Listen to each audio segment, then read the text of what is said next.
നമുക്ക് മഞ്ചാടി കൊണ്ടൊരു മാല ഉണ്ടാക്കി നോക്കിയാലോ? ഒരു മഞ്ചാടി മാല ഉണ്ടാക്കണമെങ്കിൽ ഒരുപാട് മഞ്ചാടികൾ വേണം അല്ലേ? അപ്പോൾ അത്രയും മഞ്ചാടികൾ നമ്മൾ ഡ്രില്ല് ചെയ്ത് ഹോൾ ഉണ്ടാക്കിയേ വേണം. അതിനായിട്ട് നമ്മളിപ്പോൾ ഹാൻഡ് ഡ്രില്ലാണ് യൂസ് ചെയ്തിരിക്കുന്നത്. 4 ബിറ്റാട്ടോ ഒരു ഹാൻഡ് ഡ്രില്ലിലൂടെ കിട്ടുക. നമ്മളുടെ അടുത്തുള്ള ക്രാഫ്റ്റ് ഷോപ്പിലൊക്കെ ഇതുണ്ടാവും, ഇല്ലെങ്കിൽ ഓൺലൈനിലും അവൈലബിൾ ആണ്. ഞാനിപ്പോൾ അതിൽ ഏറ്റവും വലിയ ബിറ്റ് തന്നെയാണ് യൂസ് ചെയ്തിരിക്കുന്നത് മഞ്ചാടി ഹോൾ ചെയ്യാൻ. നമുക്ക് ഇലക്ട്രിക് ഡ്രില്ലും യൂസ് ചെയ്യാം കേട്ടോ, പക്ഷേ അഫോർഡബിൾ എപ്പോഴും ഹാൻഡ് ഡ്രില്ലാണ്. ആദ്യമായിട്ട് മഞ്ചാടി ഡ്രില്ല് ചെയ്ത് സ്റ്റാർട്ട് ചെയ്യുന്നവരൊക്കെ വലിയൊരു മണിയിൽ ഇൻവെസ്റ്റ് ചെയ്യാൻ താല്പര്യമില്ലെങ്കിൽ നമുക്ക് ഷുവറായിട്ട് ഇൻവെസ്റ്റ് ചെയ്യാൻ പറ്റിയ ഒരു മെത്തേഡാണ് ഈ ഹാൻഡ് ഡ്രില്ല്. പിന്നെ ഹാൻഡ് ഡ്രില്ല് കൊണ്ട് ചെയ്യുമ്പോൾ നമ്മൾ ഏറ്റവും കൂടുതൽ ശ്രദ്ധിക്കേണ്ടത്, മഞ്ചാടി ഒരു ഉറപ്പില്ലാത്ത സാധനമാണ്, തെന്നി തെന്നി പോവും. അത് കയ്യിൽ കൊണ്ട് രക്തം ചിന്താനുള്ള ചാൻസ് വളരെ കൂടുതലാണ്. അപ്പോൾ ആദ്യം തന്നെ മഞ്ചാടിയിൽ ഒരു ചെറിയ ഹോള് വീഴുന്നത് വരെ നമ്മളത് എവിടെയെങ്കിലും ടൈറ്റായി ഹോൾഡ് ചെയ്തിട്ട് ഡ്രില്ല് ചെയ്യാൻ ശ്രദ്ധിക്കുക. കയ്യിൽ പിടിച്ച് ഡ്രില്ല് ചെയ്യുന്നത് വളരെ അപകടകരമാണ്. അപകടകരം എന്ന് പറഞ്ഞാൽ കാര്യമായ മുറിവുകളല്ലെങ്കിലും അതിൻ്റെ സ്പീഡ് അനുസരിച്ചിരിക്കും നമ്മുടെ കയ്യിലുണ്ടാകുന്ന മുറിവുകൾ.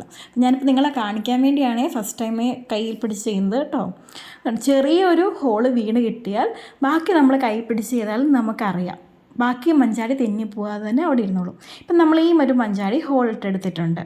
അങ്ങനെ നമുക്ക് മാല ഉണ്ടാക്കാൻ എത്രമാത്രം മഞ്ചാടികൾ വേണോ അത്രയും മഞ്ചാടി നമ്മൾ ഹോളിട്ടെടുക്കേണ്ടത് ആവശ്യമാണ്. ഇതിപ്പോൾ ഏറ്റവും വലിയ ഡ്രില്ല് കൊണ്ട് ചെയ്തിട്ടുണ്ടാവുന്ന ഹോളാട്ടോ അത്. ഇതിലും വലിയ ഹോൾസ് വേണമെങ്കിൽ നമ്മൾ ഇലക്ട്രിക് ഡ്രില്ല് തന്നെ യൂസ് ചെയ്യേണ്ടി വരും. അതനുസരിച്ച് മാത്രമേ നമുക്ക് വലിയ വലിയ ചരടുകളോ ത്രെഡുകളൊക്കെ ഇതിൻ്റെ ഉള്ളിൽ കുറക്കാൻ പറ്റും കേട്ടോ. നമ്മളിപ്പോൾ ഇൻവിസിബിൾ ചെയിനാണ് ചെയ്യാൻ പോകുന്നത്. അതുകൊണ്ട് ഞാനിവിടെ ഇൻവിസിബിൾ ഗോൾഡൻ ത്രെഡ്സ് എടുക്കുന്നുണ്ട്.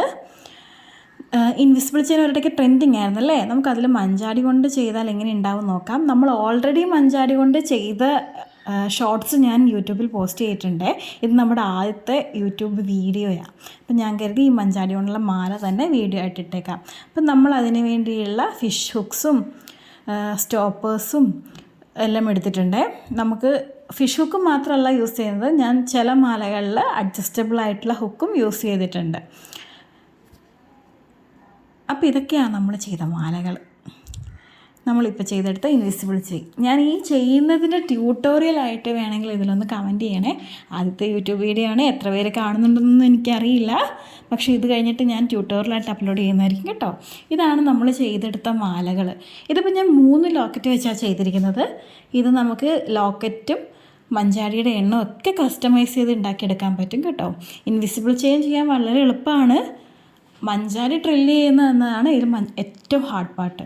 ഇത് കണ്ടോ, ഈ ഒരു മാല ഞാൻ വലിയ രസമുണ്ടാവില്ല എന്ന് വെച്ച് ഉണ്ടാക്കിയതാണ്. പക്ഷേ ഉണ്ടാക്കി കഴിഞ്ഞപ്പം ഏറ്റവും ഭംഗി ഇതിനാണെന്ന് തോന്നി. നമ്മൾ നല്ല സെറ്റിൻ്റെ ചുരിദാറാണെങ്കിലും എന്തിൻ്റെയും കൂടെ ആണെങ്കിലും ആ ഒരു ലോക്കറ്റ് വന്ന് കിടക്കും ഭയങ്കര ഭംഗിയാണ് കേട്ടോ.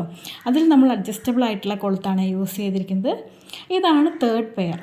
ഇത് തൊട്ട് മുമ്പ് കാണിച്ച സിംഗിളായിട്ട് വരുന്ന കുങ്കുരു മാലയുടെ 3 പെയറായിട്ട് വരുന്ന ഒരു ലോക്കറ്റ് പോലെയാണ് ചെയ്തിരിക്കുന്നത്.